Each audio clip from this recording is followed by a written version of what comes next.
name is Sheridan Ruth, and I am here to welcome you home.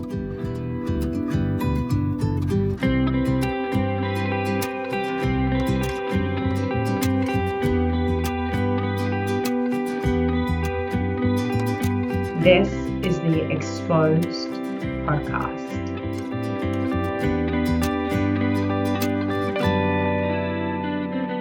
Where we reveal the body-based ways to ease anxiety, heal trauma, and create an empowered connection with love and money using nervous system regulation and a healthy dose of self-compassion. Hi, Anna, welcome to Exposed. I'm so excited to have you on. We need to speak because I started asking you this before when I was like, I'm gonna wait until we are recording. So let's get right into it. You wrote a book called A Guide for Your 20s, A Guide to Staying Connected Amidst the Chaos. I am turning 30 next month, and holy moly, this past decade has been a really big one.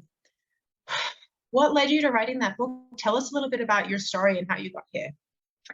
Yeah, so I never intended to become an author or write. That was never in kind of my plan for my future or my life. It all kind of came to be as it happened, and I'm so grateful for it. And it's been an amazing journey. And I kind of found myself on one path for most of my life, and I was very traditional in my beliefs, my mindset, kind of the way I was living. Tell us more. Like, what were you doing that was traditional? It was very I was very focused on the external. So I was the person who always got the good grades. I never let anyone know when I was struggling. I always needed to make it seem like I had the perfect kind of life and everything was great and happy all the time, which was just not reality. And that eventually led to kind of a low point because that type of living is just not sustainable. And I'm so grateful for that low point because I think a lot of the time it can be easy to kind of coast in that space.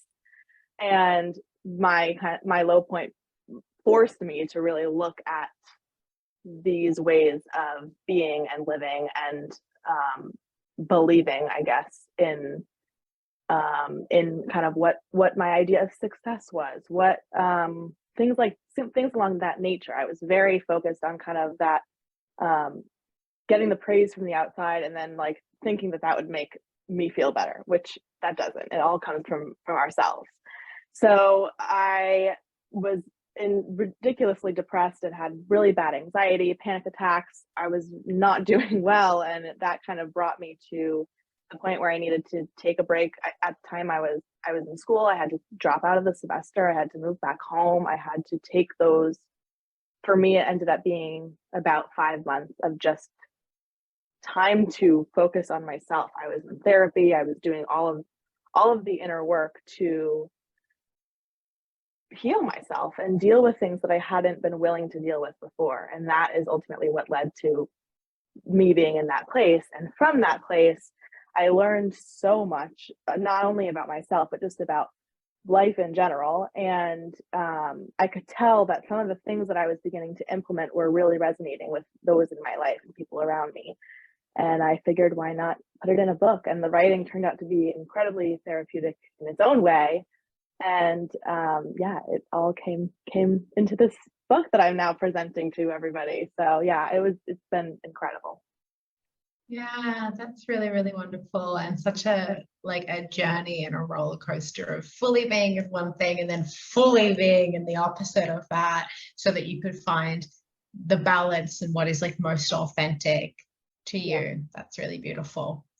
So today I really wanted to speak with you about social media, and the reason that I wanted to speak with you about social media, like before when we were just planning this out, seeing you mention social media really sparked something in me, because I have been working with people who experience hair loss or have general anxiety or relationship anxiety or different forms of OCD for quite a few years now. And something that I notice, and I've also been working with entrepreneurs, and I am this online entrepreneur myself. And something that I notice happens is that we have a relationship with social media, and we start to find these worlds where we're learning a lot of things using social media, right? So there's like online therapists and coaches, and this really wonderful world of education. On the other side, we also have our peers who are sharing their accomplishments, and then we have the marketing of people who want us to buy things or want to support us in some way, and they're like, this is the dream, and like all of this like noise, right? And it is so valuable, and I'm so happy that we have it. And because it is impossible for creators to share the nuance that is behind a lot of these messages and share the full story and also speak to you as an individual, what I notice happening is that a lot of my clients come in and we get to some point where they're like, wait a second, that thing on the internet that I've been seeing and like internalizing or comparing myself to, that's not as black and white as it could be, and it's actually caused me a lot of harm. And now nobody's done anything wrong. You're not wrong for consuming the content. The creator isn't wrong for creating the content unless they are really trying to do harm, which I hope most people are not. But we usually have to get to some point where we have to create your own truth out of what you're seeing online and how you're relating to the things online. And so when you said that, I was like, we need to speak about this. So I'd love to hear, what's your opinion on social media, and what's your opinion on social media? Let's start there. Yeah, this is something that I've thought a lot about, talked a lot about, written a lot about. It's inevitable in kind of the age that we live in. And I agree with you. I think that I see incredible positive sides to it and also incredible negative sides to it. For me, I think one of the incredible benefits of it is obviously the access to so many people, opinions, beliefs, ways of living, cultures, all of it. It's something that we've never had before, and I think that is creating a lot of discourse, which I personally think is a beneficial thing to a certain extent. And it's also opened a lot of doors for a lot of people with, as you were saying, the education piece of it. The information that we have at our fingertips is limitless, really, and it really helps a lot of people create their own reality, build skills that they wouldn't have had the chance to do otherwise, and really utilize social media, which it is what I think it should be used for. And on the other side, all of these kind of opportunities can be paralyzing to a certain extent. When we have so many options, and also, career paths, this has opened doors for, content creation, all of these new kind of digital marketing, all of it, that can be really overwhelming. And I think we're told, this is a great thing. It's changed the world. It's changed our reality. It's changed, careers. Things are easier because we have it more easily. And while that's true somewhat, there's also a flip side to it, in that it is a lot of information to deal with on a daily basis. So that being said, the important thing is that building a skill of self-awareness, I think, in ourselves, because it's easy to be on autopilot when we're scrolling. And even though we consciously know it's a highlight reel, because we probably do it ourselves, we post, it's reality. But when you're consuming that much, it's not something we really think about top of mind. So yeah, building that self-awareness, noticing how we're feeling when we're, certain content, seeing other content, and just noticing, not judging it, but noticing how we feel. I think that can help us in a lot of ways, but especially with the whole social media kind of topic, I guess. Yeah, totally. And I think that what you're saying is really important. We understand that it's the highlight reel. We understand that that person has the whole story of life behind that we're not seeing, but that's different to actually really deeply understanding that, and not giving it almost like the weight that we do.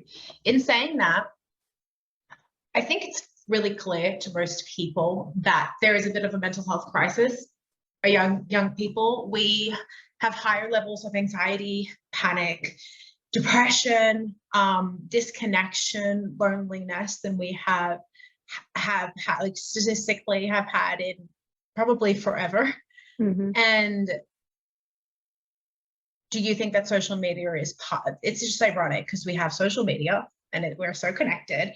Do you think that social media is a part of what's happening with the mental health crisis, or do you think that there's other things going on? I think it's definitely a piece of it. I think social media is definitely a piece of it. I think it is ironic because it's supposed to connect us, and in a lot of ways it causes a lot more disconnection. And I think a lot of it has to do with how we're using it, as you were saying, how like consciously using social media. It's something that we don't really think about. It's just kind of part of our life, and we, log on when we're bored, whatever it is. It's not something that we do intentionally or with that kind of conscious awareness. And that's just because of, the world we live in, and it's just what everyone kind of does. And that, I think, has definitely led to disconnection with ourselves first and foremost, which then only causes disconnection with others. Yeah, I was studying health and lifestyle and intuition and correct kind of, I was going to say emotional eating, but yeah, I was studying that, like eating and exercising and all this stuff. And really, when you get down to it, a lot of our anxieties, a lot of our unhealthy coping mechanisms, like eating a jar of Nutella on a Tuesday because you were sad, or whatever your thing might be, like that's just me, but whatever like your thing might be, a lot of it comes down to that disconnection with your inner voice, because we either do not understand it and we think it's something else, we push it away, or we've become numb to it. Like we just like, well, how do you do that? How do you connect with your inner voice? Like, what is that? Or we confuse it with our inner critic, or the internalized voice of our mom, or the internalized voice of like your best friend, whatever it is, we confuse it, right? And so I've been doing a lot of research into really understanding that at the root cause of almost any dis-ease, whether that be physical, emotional, mental, it's disconnection with your true inner authentic voice. And so when we can reclaim that, holy moly, everything begins to change, right? So here's a question for you, big question.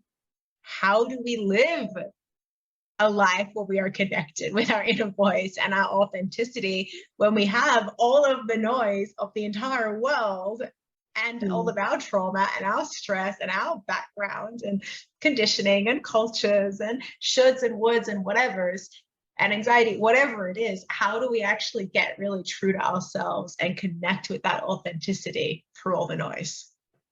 Yeah, that's a big question.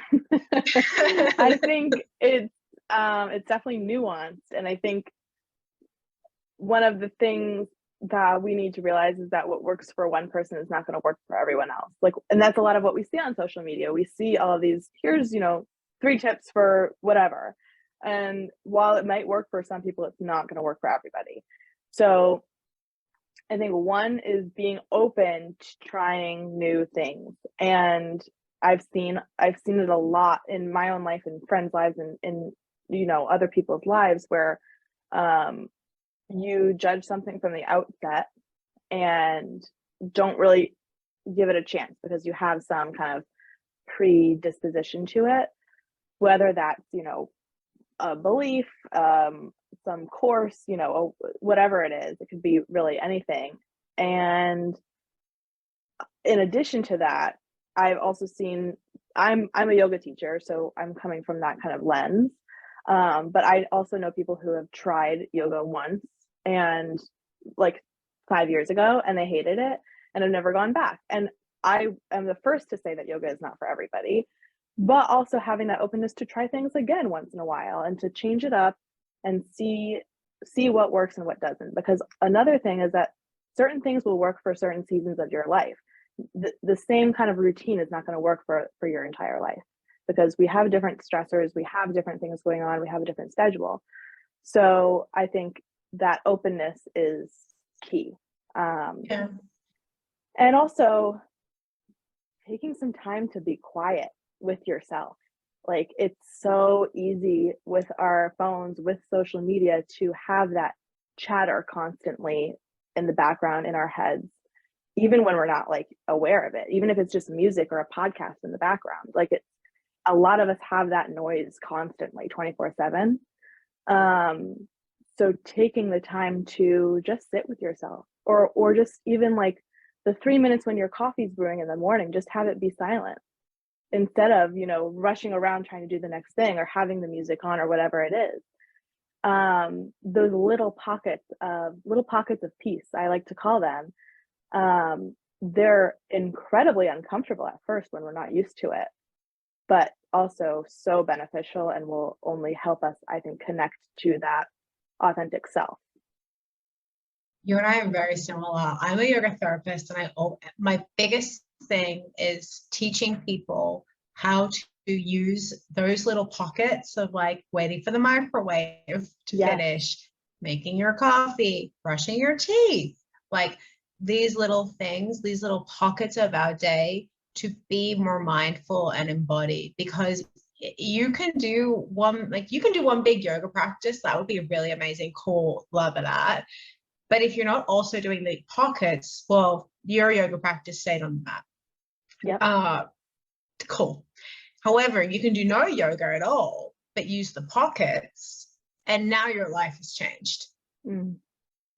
And yeah, I agree. I think that what you're saying as well is like getting to know, and I think that probably you and I originally got this from yoga. Maybe other people can get it in different ways. I definitely teach it in different ways, and I'm sure that you and hundreds of thousands of other people do. But I think what you're talking about, tell me if I've understood incorrectly, is being able to break down and understand what's actually happening inside of you. So silence helps us differentiate between our voice and the voices of other influences. And mindful movement like yoga helps us differentiate between pain and sensation, or pain, sensation, and resistance, or ease and resistance, or between resistance that is asking to be pushed into versus resistance that's like, no, don't go there, bad idea, right? And so whatever it is that like you want to use, I would say use some tool to help you begin to understand what I call like the language of your body. Does that feel like what you're kind of trying to say, Anna? 100%, yeah. And for me, I had no idea that I even needed to get to know who I was. You know, you don't really, that's not a thought that a lot of us are born with or think on the daily basis until we kind of have some awakening to it. But I was living my life in a way where I wasn't, you know, I wasn't totally miserable, but I had, connecting with myself was like, why would I need to do that? I know who I am. I'm living my life. Like, hello, I don't need to take the time to get to know myself. And then the second I did, I was like, whoa, there's a lot to get to know here. And I spent a lot of time getting to know who I am, who this person is. And that is the true connection. Yeah. And what happened to help? Like if somebody's sitting and they're like, oh, this is a really beautiful podcast while I make my coffee and clean my house, this beautiful individual, what would you tell them to help them identify whether or not they truly need to prioritize getting to know themselves? ask yourself, do I know what makes me happy? Do I know what I am working for every day? Do I know why I'm waking up every day? All of those questions are, the answers should come from that authentic place. And if you're hesitating, or if you're kind of struggling or piecing together some answer, that's a sign to look inwards a little bit more. Because we all have that reason, we all have that why. It's just, have we done the exploration to find it? That's a really big one. That's a really big question.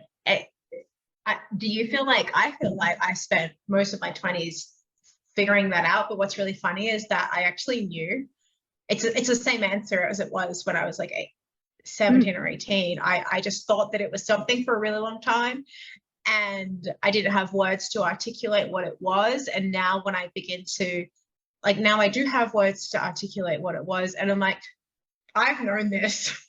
Like, I just decided to pursue something else instead of, like, I went into stupid things, like, oh, going, because that's what I thought that I should do. But when I look at it, I'm like, I have been trying to tell the world about this for like my entire life. What has it been like for you though, or the people that you've been surrounded? Has it been that, I think if you had asked me, do I know what makes me happy as a 22-year-old, I would have probably slapped you in the face and be like, what type of question is that? Yeah, what has that path been like for you? It's interesting because a lot of people my age are not kind of on that wavelength, I guess. But my thing is that we should be, and that doesn't mean like life has to be any less fun. It's just going to be more fun once we get to know like what really lights us up. And yeah, we're also very similar because I was in accounting and I was doing that because I thought I should, and I like, got the Big Four job and like thought I had made it, and then realized that was not for me. So it was kind of that it was honestly, that pivot was kind of the first kind of claiming my own power or truth, I guess, was kind of stepping away from that, amount of money that I thought would bring me happiness, or that status and title, and turning to something completely different. And yeah, it's not something that comes easily, that asking those questions and like trying to figure it out. And also I think a lot of people don't think we need to figure it out at this age, which I do agree with, and I see where people are coming from, but I guess I believe that if we find that thing, and also that thing can change in a year, who knows? It's not like a life sentence, but finding that thing that resonates with us right now will only further what we're doing, whether that's in work, in our relationships, in our practices of any kind. It's only going to deepen those.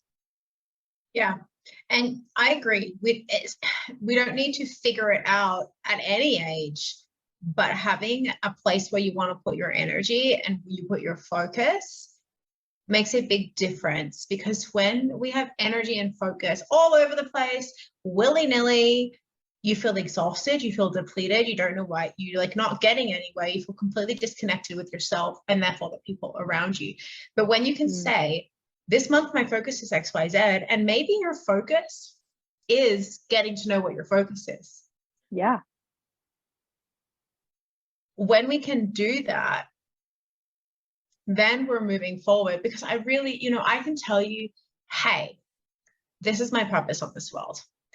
But next year, that purpose is going to manifest completely differently. It's going to be the same underlying thing. And maybe, like, dear listener, maybe you have a feeling of what that is. Maybe you don't have words. Maybe you can't answer the question with words, but you can kind of feel it in your body. That's valid. Follow that feeling. Because you're never going to have it figured out. Like, I'm sorry. Like, ruin that. You're never going to have it figured out. Yeah, no, I totally agree. And what I found is that having that focus has helped me become way less attached to whatever comes down the road. I used to be the person who was like had a life plan and was like, if things don't go exactly this way, then like things went wrong. And like things went wrong. Like I thought things went wrong. And then once you kind of change the mindset, I now I kind of am like, okay, I love what I'm doing right now. And, you know, this is my focus right now. And this is where I'll put my energy and my effort and my time. And who knows, that could open so many other doors that I'm not even seeing right now in a month, a year, 5 years, who knows? And that's what makes it so exciting, is that it's not in finding that why or finding that reason or finding that feeling and following that feeling. It's not in a way to tie you down to it. It's not in a way to kind of cling on to it and hope that it never leaves. It's to deepen and connect further with the moment that we're in now, and also have the awareness that things will change. That's a part of life. And it's kind of this everlasting journey of like growth and evolution, and we change, people change. But that's a beautiful thing. And it's once we kind of lean into it and let it happen, that's when we can, you know, let our hands come up and not attach ourselves to the outcome or the future or whatever it is. Totally.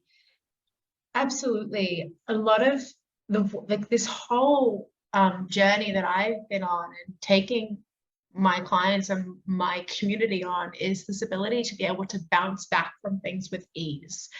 And what I hear when you're speaking is that you've found that because you know deep in your bones that your life, your happiness and your success doesn't depend on that one conversation, that one opportunity, that one day, that one event.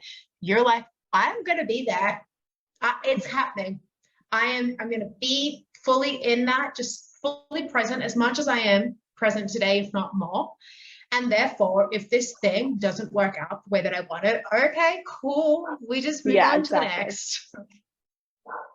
Yeah. And it's again, it's not something that comes naturally at the beginning. And also it's something that might be faced with a lot of resistance from yourself and from other people. Because once we start to make those changes, it can kind of act as a mirror for people. I found that in my own life.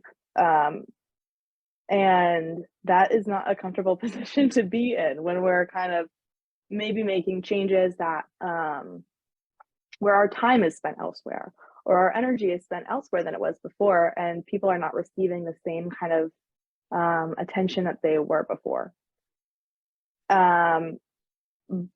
But it brings with it the I guess the realization that people will stay if they're meant to stay, and people will go if they're meant to go, and people are not everyone that we have is going to be in our life forever.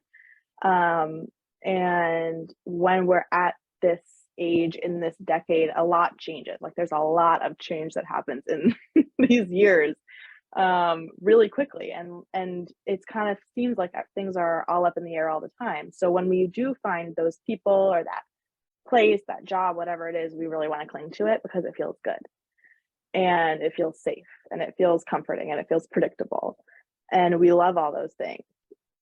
But sometimes they've run their course. It's time for something new to come in. Before we wrap this episode up, I'm going to take a few minutes to share with you an invitation that will support you in taking this work deeper. There could be various reasons why you're here listening today. Perhaps you are a client, a friend, or a colleague. Maybe we just found each other, or maybe we've known each other for a while.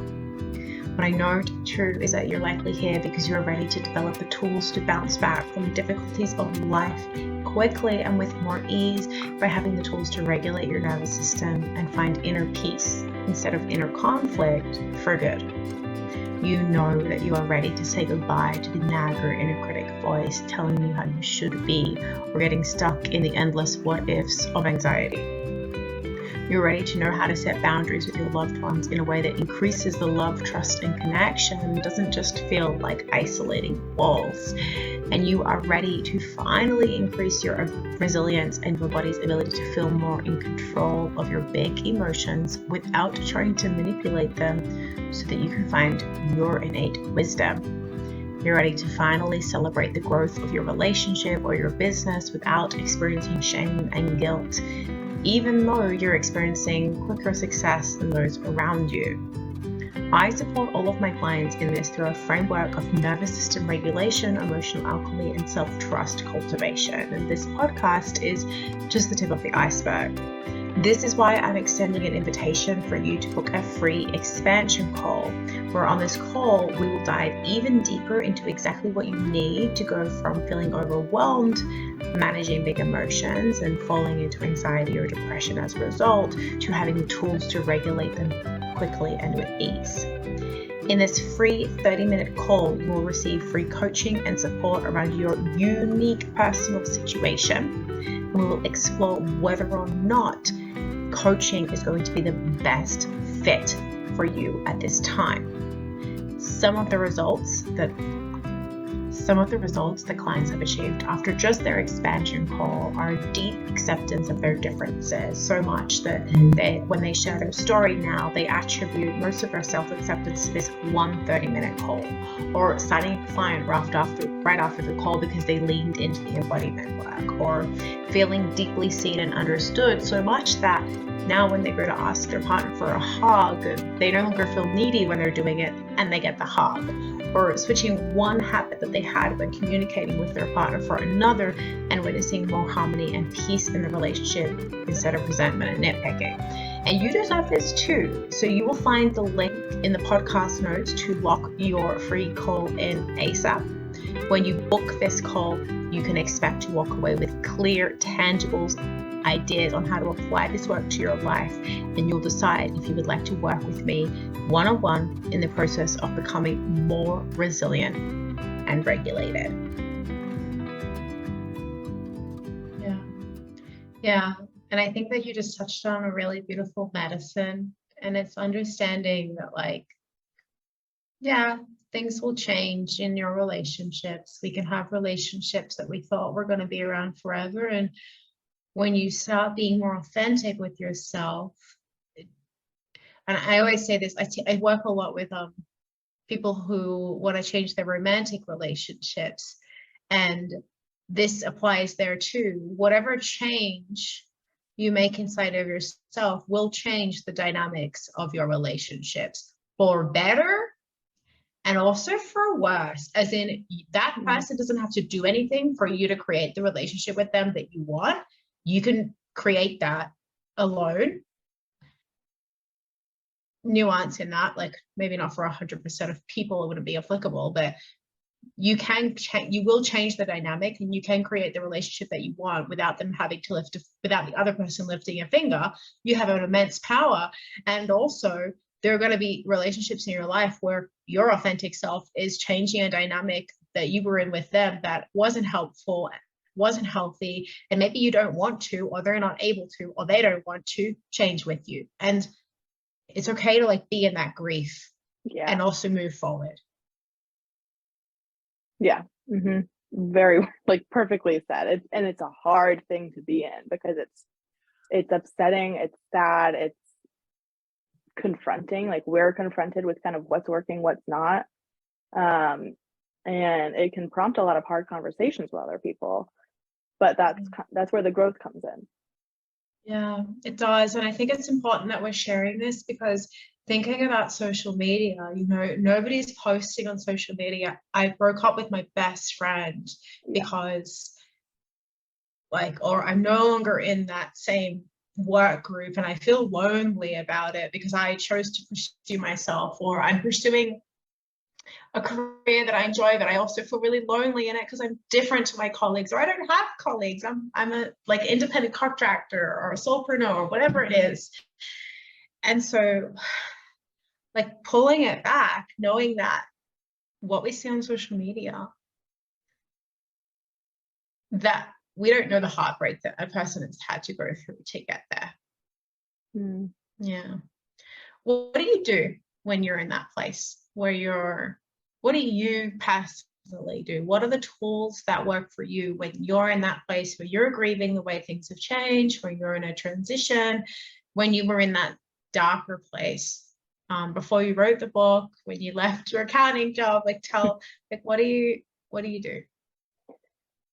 For me, I turned to yoga, meditation, being out in nature. I really turned to the basics. At that time, when I dropped out of school and moved back home, that's when I enrolled in my yoga teacher training course. And that was another thing that I had never kind of set out to do. But at that time, it seemed like really the only thing that seemed manageable for me, because it would be somewhat reflective, but also I'd feel a little bit productive. Yeah. And that's like your type A, like, I approve of this. Yeah, I was like, because I got home with 4 months, my calendar completely empty, and for me, I was like, this is terrifying. And I spent like 2 weeks, probably, like, everyone I knew would like sit at the table with me trying to think of things that like I would be able to fill my time with. We were like, sign up for an art class or go back to your piano lessons, like things like that. And nothing was like, everything seemed too overwhelming for me at the time. And it was just that one thing that I felt like, okay, I can put the deposit down and I will commit to this. And that ended up being one of the best decisions I have ever made, because it taught me, it's interesting because we're learning how to teach people, but you're really learning how to teach yourself these tools and how to use them in your own life and then be that example for other people. And the tools that I learned, I think it was a combination of things. I was in therapy twice a week. I was on medication for a brief amount of time, and that saved me. And the yoga and meditation, and for me, that brought that mind-body connection. I had never thought about it. I had never known it. I had never like paid any mind to it. And once I made that connection, and once I was able to notice, like, not judging it and not like going into a tailspin, I'd be like, okay, I'm not feeling great right now. I'm gonna take a second. I'm gonna take a breather. I'm gonna walk away from the conversation, the environment, whatever the setting was that I was in. I'm just gonna take 5 minutes to myself, debrief, maybe put on my favorite song, maybe just sit quietly, whatever I needed right in that moment. And then when I'm ready, I can come back with a clear mind and approach whatever it was with a better attitude and a better mindset. And that helped me in the dark place I was in like handling my emotions, but also just with my communication in general, in any aspect of life, my relationships, in work, in school, with my friends, with, romantic relationships, whatever it was. I'm more, instead of,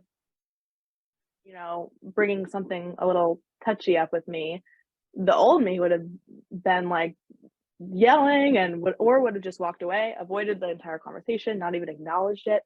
I would have had to use some other coping mechanism because it was uncomfortable and because those are hard things to deal with, whatever it is.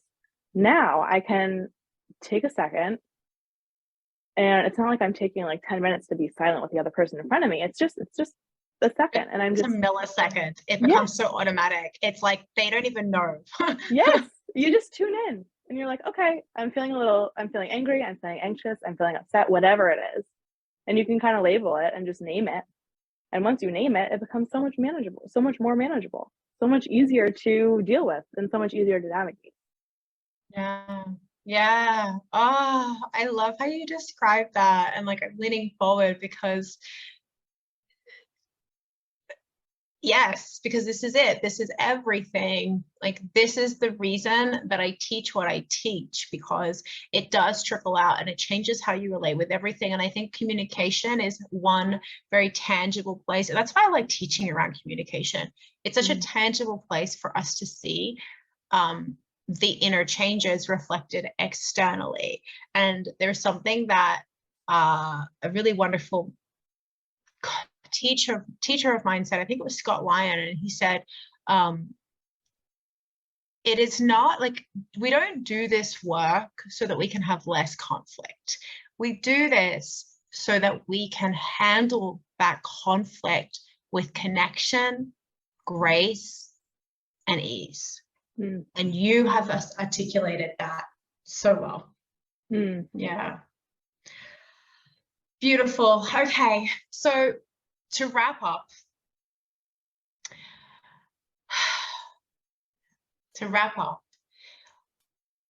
what if you had to give like one piece of advice to people, maybe not who are in their 20s, but who have people in their 20s around them, parents, educators, people who have family members who are in their 20s, what advice would you give them to support like their 20-year-olds or the 20-ish-year-olds? Be with them on the journey. Don't tell them what their journey is. Just be with them on it. You know, we have, as we talked about, we have all these opinions already. We have all the noise. So offer guidance once in a while. Just be with them on the journey. They'll figure it out. The journey comes with ups and downs, highs and lows. And I think having a reliable, solid, sturdy person next to them, whoever that person is, whether it's a child, a friend, a younger brother or sister, whoever it is, they will appreciate it more than you know. Yeah, I completely agree. What you're talking about is creating emotional safety. Create that safe haven for them to be authentically them. That's all we want in life. No matter what age. Yeah, I'll have one of those too, thanks. Yeah. How beautiful. So 20-something-year-old, if you're listening, you have so many tools to apply. You have Anna's book ready and waiting for you. Anna, can you actually give us like what can we expect reading your book? Yeah, so it's broken into 3 sections: career, relationships, connection to self. And each kind of chapter I share either a story from my own life or a story from someone close to me, their life. And I mix it with the research about whatever the topic is. And kind of the tactical tools to take away. So it's kind of a mix of everything, whether you resonate with the stories or resonate with the research, there's something in it for everybody. That's really beautiful. That's really exciting. I love that you make it really tangible, and I love that you use research because I like that approach as well. Amazing. So guys, you'll find her link down below. You can have a look at it. You can purchase a copy for yourself. You can purchase a copy for your loved one. You can purchase your copy even if you're not in your 20s, because I feel like that stuff, I'm like, oh, this is so applicable. Go ahead and do that. Anna, thank you for being in this conversation today and for sharing your wisdom. I'm really excited to have everyone listen. Thank you. This was great. I'm so excited. A big and special thanks to Upturned for composing this magical piece of music, and to GS Studios for mixing it. To find Upturned's other tracks or ask for your own special custom piece of music, go say hello using their contact details in the show notes.